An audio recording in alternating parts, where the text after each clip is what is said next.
चलिए बात करते हैं भारत की उस आध्यात्मिक क्रांति की जिसने दिलों को जोड़ा और समाज को बदल दिया। मध्यकालीन भारत में लाखों लोगों के लिए यही एक बड़ा सवाल था जो एक गहरे जुड़ाव के लिए तरस रहे थे। उस समय धर्म बहुत जटिल था, आम इंसान की पहुंच से एकदम बाहर। तो ऐसे में लोग भगवान तक पहुंचने का एक आसान और सीधा रास्ता ढूंढ रहे थे। और इसी खोज ने जन्म दिया भक्ति को। यह शब्द भज से आया है, जिसका मतलब है ईश्वर से प्रेम से जुड़ना। ये सोच अपने आप में एक क्रांति थी।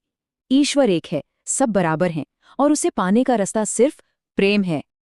तो ये लहर शुरू हुई 7वीं सदी में दक्षिण भारत से और धीरे धीरे पूरे देश में फैल गई। इसकी शुरुआत की अलवर और नयनार संतों ने। उन्होंने संस्कृत छोड़ आम भाषा में गीत लिखे। यहाँ दो बड़े विचार सामने आए।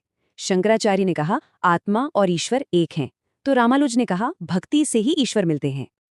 अब कर्नाटक में बसवन्ना आए, जिन्होंने जाति व्यवस्था को सीधी चुनौती दी। उनका संदेश बहुत सीधा था, कर्म ही पूजा है, यानी आपका काम ही आपकी सबसे बड़ी प्रार्थना है।